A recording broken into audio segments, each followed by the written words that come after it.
لو ما شفتش الجزء اللي فات من حكاية ايتوشي فروح شوفه الأول. في الجزء اللي فات ايتوشي عرف إن هو النمر المطلوب القبض عليه من الحكومة، وشفنا رفض ده زي تسليمه وضم ليهم لحل الجرائم وحمايته من خطر المافيا، وفي النهاية شفنا اختطافه ومحاولة ايزومي إنقاذه من خطر أوكتاجو، ولكنه رفض يهرب ورجع علشان ينقذها. فهل هيعرف ينقذها قبل ما يحصل لها حاجة؟ وهل يا ترى هو هينجو من الموت أم إنه هيموت وهو بيواجه أوكتاجو؟ تعالوا بينا نكمل باقي الحكاية. بس قبل ما نبدأ ما تنساش تصلي على النبي عليه أفضل الصلاة والسلام، وتشترك في القناة لو أنت مش مشترك، وتفعل الجرس علشان يوصلك كل جديد. ويلا بينا نبدأ. وفي اللحظة اللي ايتوشي رجع فيها كان أوكتاجو فعل قوته وكان هيقتل ايزومي، ولكن في آخر لحظة ايتوشي بيتدخل وبيلحقها قبل ما يحصل لها حاجة، بيحطها في جنبه وبعدين بيروح له. أوكتاجو بيقول له حلو قوي كده، تصدق أنا ما عدتش عاوز المكافأة يالا، وأهم حاجة بالنسبة لي إن أقتلك دلوقتي، اجهز بقى علشان هتموت. أوكتاجو بيهجم عليه بكل قوته ولكن ايتوشي بيفادي هجماته. ايتوشي هو كمان بيهجم عليه ولكن أوكتاجو بيصدها، بيرمي عليه الأنصال وبيشعلقه في الجو. ايتوشي اتعلق من ايديه ومش عارف يعمل حاجة. أوكتاجو بيقول له للأسف ما بحبش أعذب الضحية قبل ما أقتلها، اجهز بقى علشان هقتلك. جهز الأنصال بتاعته كان خلاص هيقتله، ولكن الواد بيلغي دراعات النمرة وبيفك ايده، بيفعل قوته تاني وبيهجم عليه ولكن أوكتاجو بيعمل درع وبيصد ضربته ومفيش حاجة بتوصل له. بعدها بيلغي الحاجز وبيطير لفوق، واحلى ضربة بتلزق ايتوشي في الجدار وكمان قنبلة بتفجره. بيكون مفكر انه خلاص مات، ولكن انت متخيل انه هيموت بالسهولة دي؟ لا والله. ايتوشي بيظهر من وراه هوبا بوكس بيكسر بيه الاسفلت، بينزل له تاني وبيكون مفكر انه خلاص اتقتل، ولكن هوبا ضربة من أوكتاجو شقت صدره. الواد اتعصب جامد وبيضربه كمان ضربة بتكسر بيه المكان. ده كمان ما بيكتفيش بكده وبيستخدم جزء كبير من قدراته بيقطع فيه من كل حتة. ايتوشي بيقع على الارض وخلاص شكلها دي نهايته، ولكنه بيقاوم وبيتحمل الالم وبيقوم تاني. أوكتاجو بيهجم عليه تاني وبيصيبه، ولكن ايتوشي بيفك هجمته وبيهجم عليه بكل قوته. كان خلاص هيصيبه ولكن أوكتاجو بيهرب في اخر لحظة وبيطير في الجو، بيستخدم تقنية جديدة من قوته وبيقطع فيه من كل مكان. ولكن ايتوشي برضه مش هيستسلم، بيعالج نفسه وبيطير عليه بكل قوته. أوكتاجو بيحاول يقف في طريقه قبل ما يوصله ويهجم عليه، ولكن ايتوشي مش بيتأثر. ده كمان بيستخدم ديل النمرة وبيسحبه ليه، بيجمع كل قوته في ايده وبيضرب بوكس، ولكن أوكتاجو بيعمل درع وبيحاول يوقفه. ايتوشي بيصرخ بأعلى صوته وبيصمم انه هيصيبه، وفعلا بيكسر الدرع اللي عليه وبيديله بوكس بيريحه. مجهود جبار اقسم بالله. ولكن في الوقت ده ايتوشي كان استخدم 100% من طاقته وبيقع على الارض وما عادش قادر يتحرك. بس لحسن الحظ ايزومي فاقت اخيرا وبتروح تساعده، بتشيله وبينطوا في قارب كده قبل ما السفينه تتفجر، واخيرا خلصوا من خطر أوكتاجو. ومن ناحيه تانية كان ده زي هو كمان عارف يفك نفسه، راح لمركز التحكم علشان يعرف مين ورا كل ده ومين اللي حط المبلغ الكبير ده للقبض على ايتوشي. اول ما بيعرف بيتصدم، بيكون دول مجموعه سريه اسمهم النقابه، تضم اخطر مستعملي قدرات في العالم، وبسبب جرائمهم البشعه قدروا يجمعوا ثروه كبيره جدا. واللي عاوز يقبض على النمره واللي حط المبلغ ده كله على دماغه واحد اسمه فرانسيس، وشكله ناوي على خراب بعد فشل المافيا. المهم ومن جانب تاني أوكتاجو كان في حاله صعبه جدا بعد البوكس اللي ايتوشي اداهوله، خلاص شكلها دي نهايته. الزعماء وقتها بيستدعوا يوكو وبيقولوا له احنا كنا مشغلينك هنا علشان أوكتاجو هو اللي طلب نضمك لينا، ولكن بما انه اتهزم وما عادش هيفيدنا بحاجه فانتوا الاتنين مطرودين من المافيا. البنت بتزعل جدا وبتحاول تدافع عنه وتمنعهم يفصلوه، ولكن الزعماء ما بيفرقش معاهم كلامها وبيقولوا لها امشي من هنا يلا وقتك خلص معانا، فبتسيبهم وبتمشي. وكانت في قمه الحزن وقتها، بتروح تقعد لوحدها ومش عارفه تعمل اي حاجه. واحد من اللي كانت بتديهم الاوامر قبل كده بيجي وبيشمت فيها، بيقول لها انت دلوقتي واحده في الشارع مفيش منك اي فايده. الراجل ده هو كمان واللي اسمه السحليه السوداء بيروح لها، بيقول لها احنا كنا بنسمع كلامك علشان قوه أوكتاجو كنا خايفين منه، بس الوقت يا حرام حته عيل عنده 15 سنه كسر عظمه، مش عارف والله كنا خايفين منه ليه اصلا. وفضل يستهزأ بيها والبنت خلاص جابت اخرها. بتروح بعدها لأوكتاجو وهو على سرير الانعاش وكانت في قمه الحزن على حالته، بتفتكر ايام زمان لما كانت بتروح معاه ينفذوا المهمات بتاعتهم. كان مغرور جدا وكل ما تكون عاوزه تساعده يقول لها انا قوي ومش هحتاج مساعدتك، وكان بيخلص اي مهمه بكل براعه. بتقول له انا عارفه انك قوي يا أوكتاجو، يلا قوم بقى انا معتمد عليك المره دي، اياك تموت او تسيبني وتمشي. وبعدها بتسيبه وبتروح بيتها، ويا دوب بتروح من هنا عصابه بتهجم عليه من هنا وبيقطعوا سلوك الانعاش بتاعته وبياخدوه معاهم وبيمشوا. واحد من المافيا بيتصل بيوكو وبيقول لها على كل اللي حصل وان في عصابه خطفت أوكتاجو. البنت بتترعب من اللي سمعته، على طول بتروح على المخزن وبتجيب الاسلحه وبتطلب من رجاله السحليه يساعدوها، ولكنهم بيرفضوا طلبها وبيقولوا لها اعتبريه مات وخلاص، احنا مش هنساعدك، وكده كده لو رحت لوحدك هتموتي انت كمان ومش هتعرفي تعملي حاجه. البنت بتقول لهم وايه يعني، انا مستحيل اسيب أوكتاجو في الحاله دي مهما حصل، انا هروح وانقذه حتى لو رفضتوا تساعدوني وهروح لوحدي. العيال بيقولوا لها بالسلامه بقى لها هنستنى خبر وفاتك، وبعدين بيمشوا. بعدها البنت بتوصل على المكان اللي العصابة فيه وبتحدف عليهم قنبلة، بتفجرهم وبتدخل عليهم بالرشاش وبتصيب واحد فيهم. بعدها بتتحمى ورا احدى الصناديق وبتكمل هجوم عليهم ووقعت التاني، ولكن فجأة بتلاقي واحد جه من فوق وبيضرب عليها وكان خلاص هيقتلها، ولكن رد فعلها كان سريع جدا وبتعرف تقتله، بس كانت اتصابت بطلقة في رجليها. بتقوله انا مصابة في الحالة دي، انا مش هعرف اكمل، ولكنها بتفتكر اوكتاجو كل اللحظات اللي عدوا بيها سوا. بتجمع شجاعتها وبتطلع لهم بكل عصبية، بس ده اغبى حاجة انت عملتيها. العصابة عددهم كتيرة وبيوقعوا سلاحها وبتاخد كمان طلقة في كتفها، وقعت على الارض وخلاص دي نهايتها. واحد من العصابة بيتقدم وبيرفع السلاح في وشها وكان خلاص هيضرب، ولكن هوبا هو اللي اتقتل. ايوه السحلية واصحابه اخيرا وصلوا في المكان، بيطيروا على العصابة وشغالين تقتيل فيهم واحد ورا التاني لحد ما بيخلصوا عليهم بالكامل. يوكي اول ما بتشوف الدنيا فضت والعصابة ماتوا ما بتشكرهمش حتى، وبتروح تطمن على اوكتاجو. بتوصل عنده اخيرا وبتنده عليه، بيفتح عينه بيشوفها وهي متبهدلة وفي الحالة ديت، وبيعرف انها كانت بتنقذه. بيشكرها على مساعدته وبيقول لها انا اسف علشان سببتلك مشاكل. بتقول له يا عم ولا يهمك، وكانت في قمة السعادة. ايتوشي هو كمان كان فاهم من اصابته راعى المنظمه، مش شاغل باله غير حاجه واحده بس، وهو الحكم اللي على ايزومي وخايف يعدموها. بيفتح الباب وبيدخل، وساعتها بيتفاجئ جميع اعضاء المنظمه فرحانين بيها وبيعاملوها كواحده منهم. ده حتى رامبو اللي ما بيعجبوش العجب كان جايب لها كل اللي بتحبه ومهتم بيها على الاخر، بس هم عملوها وانضمت ليهم ولا ايه؟ الزعيم وقتها بيجوا كلهم بيطلبوا منه انها تنضم ليهم وما يسلموهاش للشرطه، ولكن الزعيم بيرفض طلبهم. بيقول لهم دي كانت شغاله مع المافيا قبل كده والله اعلم هي ناويه على ايه دلوقتي، وغير كده انا مش هسمح تاني ان حد يعرف مكاننا من خلالها ويهجموا علينا زي ما عملوا مع ايتوشي قبل كده. البنت وقتها بتزعل، بتتقدم وبتقول للزعيم انا عايزه انضم ليكم. طول حياتي وانا ما بعملش حاجه غير حاجه واحده بس، وهي قتل الناس واذيتهم. نفسي اكفر عن كل اللي عملته واستخدم قوتي في ان انقذ الناس واساعدهم. دي امنيتي الوحيده واللي عايزه احققها في حياتي، فبالله عليك خليني معاكم. الزعيم وقتها بيتاثر من كلامها وبيوافق يضمها، والكل كان فرحان جدا والله، وطلع قلبه طيب مش زي ما احنا فاكرين اهو. بعدها بقى وهم واقفين بيدخل عليهم واحد من رجال الشرطه وبيقول لهم بالمهمه الجديده والمطلوب من المنظمه تحلها. تا كده بيعرف القضيه بالكامل، وبيقول له اتشي وكينجي روحوا المكان الجريمه وحاولوا تجمعوا الادله وبلغوني على طول. فبيقولوا له تمام، وبعدين بيمشوا. اول ما بيوصلوا لمسرح الجريمه بيلاقوا العربيه مكسره الجدار العالي ده. ايتوشي بيتصدم وبيقول هي ازاي خبطت هناك كده؟ هي الدنيا اتطورت والعربيات بقت بتطير ولا ركبوا لها جناحات ولا ايه؟ ومحدش كان فاهم ايه اللي وداها هناك كده. واحد من اللي كانوا واقفين بيكون عارف كينجي انه تبع المنظمه، بيروح له بيقول له انا عارف العربيه طارت هناك كده ازاي. في عصابه في المنطقه دي مشهوره بصنع الاسمده، ولكن مش اي اسمده يا صاحبي، دي اسمده نيتروجينيه واللي بيستخدموها في صنع القنابل. وطالما العربيه دي طارت كل المسافه دي وكل اللي جواها ماتوا، يبقى اكيد هم اللي عملوا كده. كينجو بيشكره وبيقول له تمام انا هروح اسالهم بنفسي. ايتوشي بيتصدم، تسال مين؟ ما اكيد هينكروا انهم عملوا حاجه. فبيطمنه كينجو وبيقول له طول ما انت انسان صادق فاكيد الحياه هتبان قدامك. وفعلا الواد ده مليان طاقه ايجابيه يا صديقي.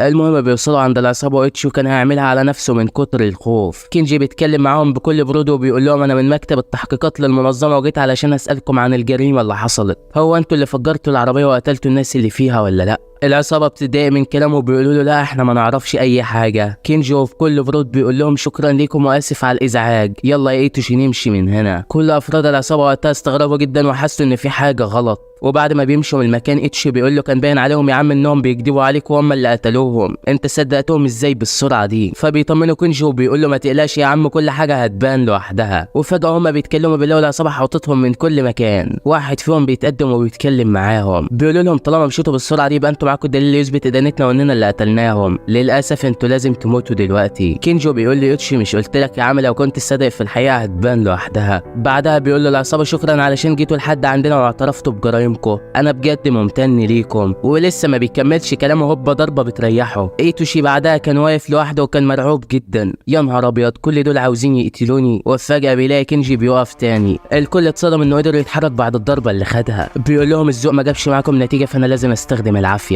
وهوبا بيشيل العربيه دي وبيرميها عليهم، عمال يكسر فيهم واحد واحد ومحدش عارف يقف له، وفي ثواني معدوده كان خلص عليهم بالكامل. القوه دي يا عم كينجي، هو انت فطران عربيه جيب ولا ايه؟ بعدها ايتوشي بيتصل على كده وبيقول له على كل اللي حصل، وهو كمان كان مصدوم من اللي عمله. وبعدين بيرجعوا للمنظمه تاني وبيكون ده زي رجع اخيرا. بيسالوه كنت فين يا عم طول الفتره اللي فاتت؟ انت كنت بتحاول تموت نفسك في المحيط الهادي ولا ايه؟ فبيقول لهم لا انا عرفت مين اللي حط المكافاه الكبيره ديت علشان يقبض على النمر، وكل المعلومات بقت معايا ومحطوطه على الفلاش الوحشه ديت. كده بيتصدم وبيسالهم مين طيب، فبيقول له انهم النقابه واللي بتضم اخطر مستعملي القدرات في العالم كله. لسه ما بيلحقش يكمل كلامه بيسمعوا صوت هليكوبتر جنبهم، بتنزل في نص الطريق ولا هاممها حد في المدينه. بيطلع منها 3 اشخاص من النقابه وبيبصوا لاصحابنا وهم بيضحكوا ضحكه كلها خباثه. بعدها بيدخلوا جوه وبيقعدوا مع الزعيم اكازاوا. الواد ده واللي اسمه فرانسيس بيقعد يتكلم عن نفسه شويه وعن نجاحاته اللي ما بتخلصش، وكان متكبر جدا. ولكن اكازاوا ما كانش في باله كل ده وبيقول له لخص يلا قول انت ايه اللي جابك هنا. فبيقول له شايف شنطه الفلوس دي كلها، خدها والمقابل هو تصريح المنظمه، بمعنى ان كل حاجه هتعملوها او اي قرار هتاخدوها هيكون باذني بعد كده. وبيكون عامل كده علشان ما حدش يوقف الجرائم اللي ناوي يعملها في المدينه. اكازاوا بيمسك نفسه بالعافيه وبيرفض طلبه بكل هدوء، بس ده بيكمل في استفزازه وبيحط عليهم الساعه بتاعته. بيقول له اعتقد ان ده مبلغ كافي بالنسبه لك. اكازاوا وقتها اتعصب جامد من كلامه، بيقول له انا رفضت طلبك مره، مش عاوز اعيد كلام تاني ويلا امشي من هنا علشان ما يحصلش مشاكل. الواد بكل غرور بيقوم وبيقول له اللي ما بعرفش اكسبه بالذوق بجيبه بالعافيه، خلي بالك بقى من اتباعك علشان مش هتشوفهم تاني. وبعدها بيسيبه وبيمشي. كينجي بيروح معاهم علشان يوصلهم، بيركبوا الاسانسير ده وبينزلوا تحت. ولكن لما الاسانسير بيفتح كينجي ما بيكونش موجود معاهم. بس هو ايه اللي بيحصل بالظبط؟ شكلي في ان في الموضوع يا صاحبي. بعدها بشويه بقى اعضاء المنظمه بيعرفوا باختفاء انجي وانه ما ظهرش بعد ما راح معاهم. ده كمان بيسمعوا في التلفزيون عن اختفاء ناس كتيره في المدينه ومحدش عارف هم اتخطفوا ولا ايه اللي حصل لهم. كده بيقول لي بقى الاعضاء انتوا هتاخدوا اجازه فتره كده علشان ما حدش فيكم يحصل له حاجه، روحوا ارتاحوا واعملوا كل اللي انتوا عايزينه اليومين دول، ولو احتجتكم في اي حاجه هبقى اقول لكم. وبيطلع كل من تاني وايتوشي وناومي يتمشوا في شوارع المدينه، بيتكلموا مع بعض عن القضيه وايه سبب الناس اللي اختفوا فجاه ومحدش عارف طريقهم. ولكن مفيش تفسير للي بيحصل، وفجاه هم واقفين ناومي بتختفي من قدامهم. ناومي هي كمان اختفت من المدينه. هو ايه اللي بيحصل بالظبط؟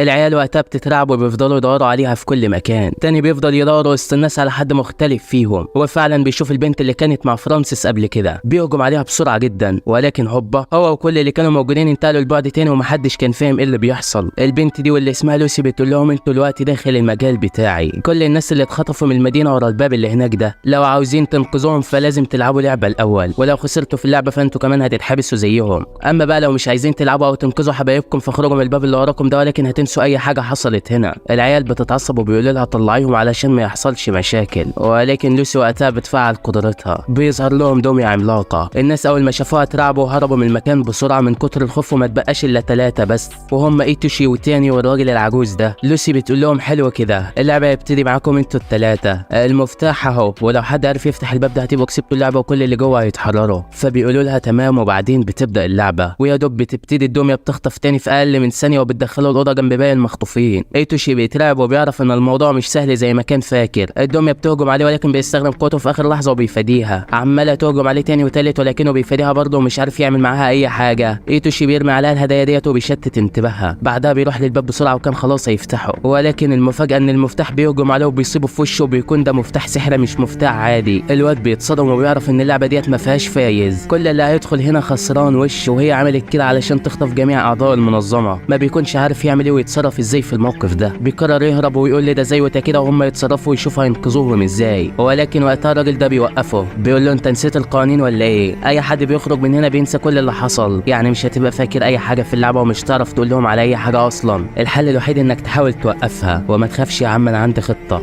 بيديله حبل وبتلميحات صغيره بيفهم قصده ايه. ايتوشي بياخد الحبل وبيهجم عليها بكل قوته. ولكن المفاجاه دميه تانية غير الموجوده بتظهر في المكان وبتمسكه. البنت بتضحك ضحكه كلها خباثه، بتقول له انت مفكر انك هتطلع من هنا ولا ايه؟ يلا على الحبس زي اخواتك. وكانت في قمه السعاده من اللي عملته. بتقول للعجوز ده كمكافاه اني مسكت النمر فخلاص هسيبك تمشي من هنا عايش. ولكن وقتها بتحس منه احساس غريب. الراجل هالته بتزيد وبيبص لها بصه بتثبتها مكانها من كتر الخوف. بيقول لها انت مفكره انك حبست النمر صح؟ طب بصي على الباب كده. واول ما بتبص بتتصدم. الباب المقفول ده كان سراب تاني هو اللي عامله اول ما الباب اتفتح. وفي الحقيقه ايتوشي كان ماسك في حرف الباب ولسه ما اتحبسش معاهم. ايتوشي بيقول لها مالك خايفه كده ليه؟ ده انا لسه هوريكي. بيشيل كمان سراب وبيكون رابطها معاه بالحبل اللي خده من العجوز. بيشدها ليه وبيقفوا على الباب سوا. بيقول لها انا مش عارف ايه اللي هيحصل بعد كده، يا ترى لو دخلت انا وانت هنفضل محبوسين في قدرتك كده على طول، ولا قدرتك هتتشال وهنرجع للطبيعه من تاني؟ بس يلا مش مشكله، ده اللي هنكتشفه سوا. وفعلا بيفك ايده وبيدخلوا هما الاتنين، وفي وقتها قدرتها بتختفي وبيرجعوا للحاله الواقعيه تاني وهم وكل الناس اللي خطفتهم. ايتوشي اول ما بيفوق بيشوف لوسي وبيروح يتكلم معاها، ولكنها اول ما بتشوفه بتهرب من المكان قبل ما يوصل لها. بعدها وهو واقف بيلاقي ايزومي بتيجي وبتحضنه، بتقول له انت كنت فين طول الوقت ده؟ انا كنت قلقانه عليك جدا. وفعلا شكل الصناره غمزت يا صديقي. العجوز اللي كان معاهم هو كمان كان لها حفيدته وكان فرحان بيها جدا وبياخدها وبيمشي من المكان، ولكن في الحقيقه العجوز ده مش شخص عادي، لا